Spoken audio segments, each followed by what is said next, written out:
Dois ricos desencarnados disputam a posse da riqueza. Do livro Casos e Experiências com a Mediunidade, Paulo R. Santos.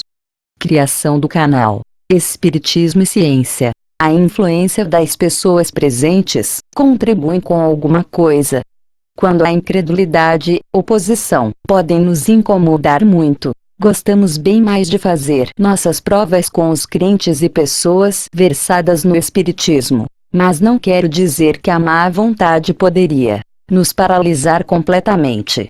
Allan Kardec, O Livro dos Médiuns. Curioso caso ocorreu em determinada noite, quando, contrariando os procedimentos habituais da equipe de médiuns, logo que um espírito se manifestou com queixas e reclamações através de um dos médiuns, outro incorporou em outro membro da equipe e passaram a se falar, trocando acusações.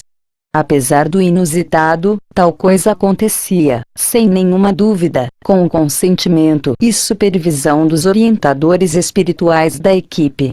Todos se postaram de acordo com o que exigia a situação, deixando ao dirigente encarnado a incumbência de intermediar o litígio, cuja origem era uma caixa que supostamente continha valores e que cada um dos litigantes reclamava para si, acusando o outro de furto.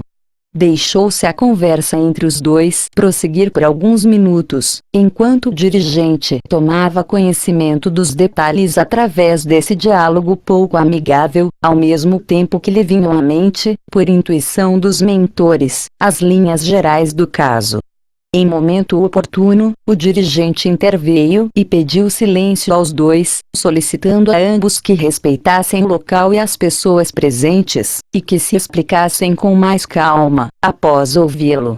O orientador encarnado recebeu a intuição de confiscar provisoriamente a caixa e informar aos dois tal procedimento, até que se apurasse a quem de fato aqueles valores pertenciam.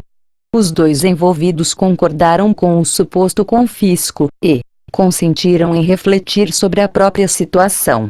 Foi-lhes recomendado olhar em volta, com atenção, ouvir o que se dizia, procurar reconhecer o ambiente e, finalmente, a descrever o que percebiam. Mencionaram que o ambiente embaçado se iluminava um pouco mais. Pediu-se a eles que prestassem mais atenção porque logo pessoas amigas se aproximariam para falar-lhes. Aos poucos foram percebendo sua condição de desencarnados e vendo, cada vez mais claramente, o ambiente em que estavam.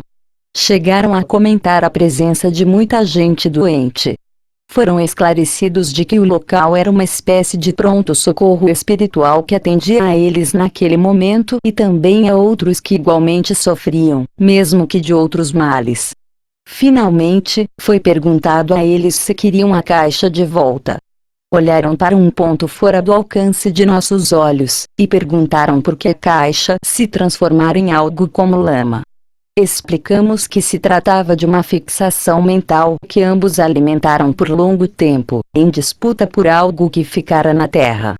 Um tanto constrangidos, agradeceram e despediram-se acompanhados de enfermeiros da espiritualidade que os encaminhariam aos locais de recuperação e esclarecimento de que necessitavam. Eis um ótimo exemplo do quanto podemos ser enganados pelos desejos e ambições que carregamos conosco pela vida afora. Um objeto, algo que prezamos muito enquanto estamos na Terra, uma joia ou coisa assim, torna-se real e relativamente permanente na vida extrafísica.